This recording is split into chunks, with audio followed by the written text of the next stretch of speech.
या तुम्हारी गोद में जो बालक बैठा है ये साक्षात नारायण कहने वाले थे।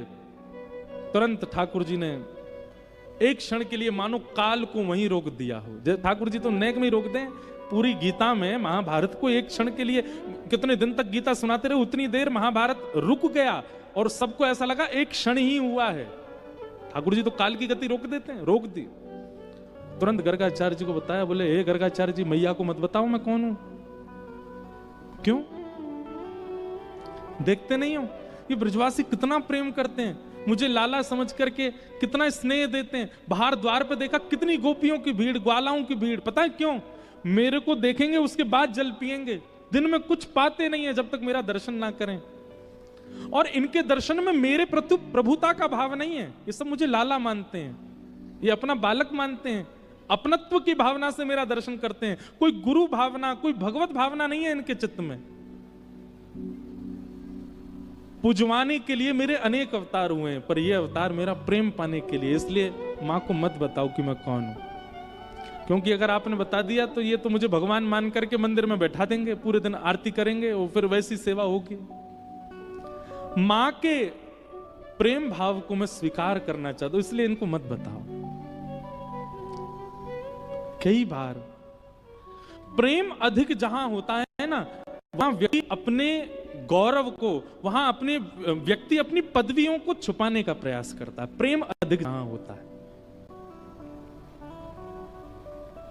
और क्षमा कीजिए, जहां व्यक्ति अपनी पदवियों में ही आता है, जहां व्यक्ति अपने गौरव के साथ ही आता है, जहां व्यक्ति अपने एक जो उसको प्राप्त है उसके सहित आता है, इसका मतलब उसका प्रेम नहीं है।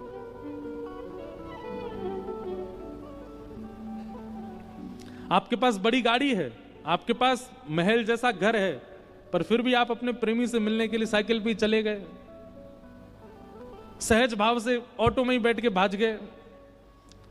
कितनी बार ऐसी कथा होती है, हम अपनी एक बात बता रहे हैं, कितनी बार ऐसी कथा होती है वहां हम खुद ही स्कूटी चला के चले जाते मंच पे, सीधे उतरे व्यास मंच पे बैठ के कथा सुनाई, फिर स्कूटी में बैठ के घर। अब तो नहीं कर पाते ऐसे, तो बीच में ही चित्रतर हो जाए हम, लेकिन पहले एक आध बार ऐसी कथा भी करी है। बल्कि नाथद्वारा में ही लाल जी का प्रथम उत्सव था, मैं ऐसे ही जाता था, गली थी छोटी छोटी, खुद ही स्कूटी चला। लोग कहते थे व्यास जी ने थोड़ी मर्यादा में आया करो। मैंने क्या मर्यादा, मर्यादा मंच पर बैठने के बाद ध्यान रखिए, पर ये कोई सहजता से आना, इसमें कोई मर्यादा है? सहज होना, सरल होना, थोड़ा बिल्कुल सरल भाव रखना, इससे तो और प्रेम बढ़ता, आपका प्रेम दिखता है, आप कितने प्रेमी हो। और ठाकुर जी से हमने ये सीखा, बहुत सरल है। गर्गाचार्य जी के आगे हाथ जोड़ रहे हैं ना, मां को मत बताओ कि मैं परमात्मा। इन गोपियों को नहीं पता चलना चाहिए कि मैं ईश्वर हूं। ये मुझे सहज बालक माने, मुझे वही चाहिए। और एक क्षण के लिए ठाकुर जी ने स्तब्ध करते हुए पुनः वापस काल प्रारंभ कर दिया। और गर्गाचार्य जी इतना बोल चुके थे कि आपकी गोद में जो बालक बैठा है ये साक्षात नारायण। और नारायण कहकर के रुक गए। यशोदा मैया बोली, क्या बोले आप, साक्षात नारायण? नहीं मैया, नारायण समो गुणई, नारायण जैसे गुण वाला है आपका लाला, नारायण नहीं है ये परमात्मा नहीं है, भगवान नहीं है। पर हां, आपका लाला कोई अद्भुत लीला करे तो आप ज्यादा आश्चर्य मत करना, इसमें नारायण जैसे गुण हैं। ठाकुर जी मंद मंद मुस्काने लगे, हाँ बस इतना ठीक है, बस मां को मत बताओ कि मैं ईश्वर हूं।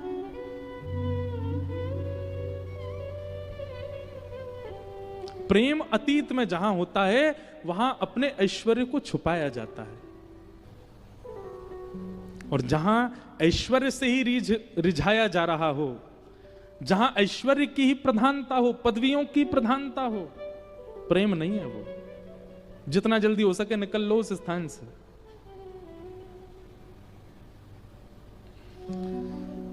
छोटे से गोपाल जी, देव की यशोदा मैया बोली, नामकरण करो लाला को। तब आसन वर्णास्त्रयो ह्यास्य गुह्यतो तनुयुगम शुक्ले रक्तस्तथा पीत इदानीं कृष्णतां गतः।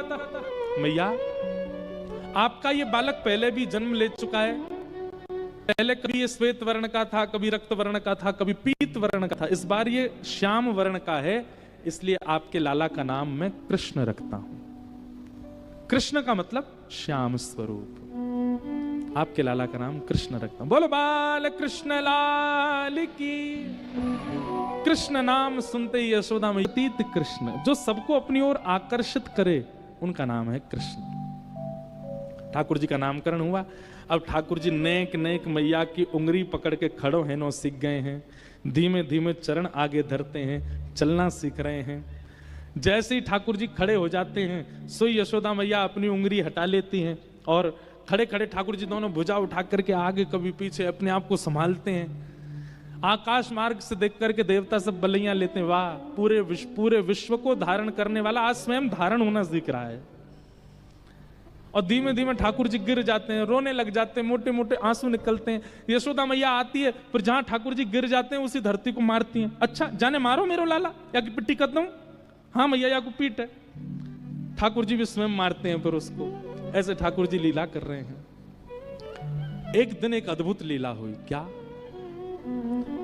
विक्रेतु कामा खिल गोप कन्या मुरारी पादार्पित चित्त वृत्ति दध्यादिकं मोह वशाद्य बोच्य गोविंद दामोदर माधवेति। ठाकुर जी अब धीमे धीमे चलना सीख गए। मैया लाला को वस्त्र नहीं पहनाती है, आभूषण पहनाती है। आभूषण में ही ठाकुर जी ढक जाते हैं थोड़े बहुत, नीचे कुछ पहनते नहीं है, नंगे ही घूमते हैं पूरे दिन। और केवल केश गूंथ करके सुंदर घुंघराले केशों को यहां बांध के एक मोती की लड़ बांध देती हैं और उसमें एक मोर पिच लगा देती हैं। अच्छा, यशोदा मैया का एक इतना सुंदर भाव है। यशोदा मैया क्या करती हैं? सुबह उठती हैं, स्नान ध्यान करके और सब घर के कामों से निवृत्त होकर फिर ठाकुर जी को उठाती हैं।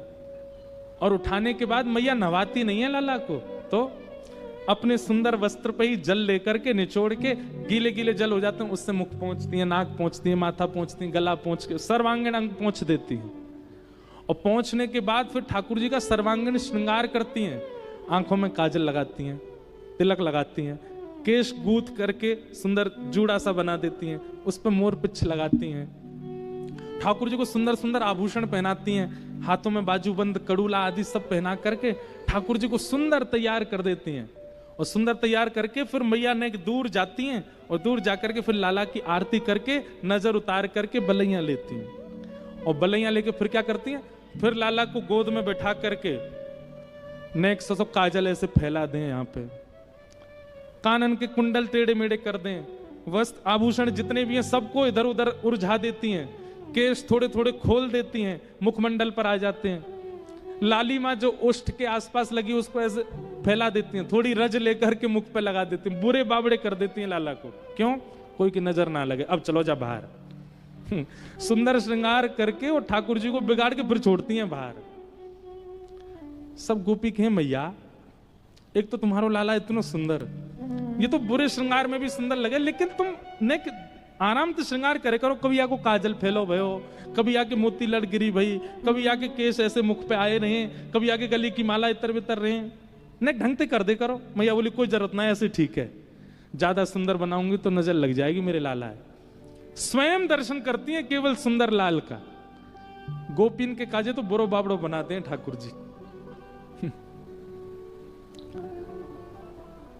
ऐसे ठाकुर जी। एक दिन ठाकुर जी भीतर बैठे और तभी एक गोपी बाहर से जा रही है, हल्ला करती भाई, अरे कोई आम ले लो, कोई सेब ले लो, कोई अमरूद ले लो, कोई केला ले लो, फल बेचती भाई जा रही है।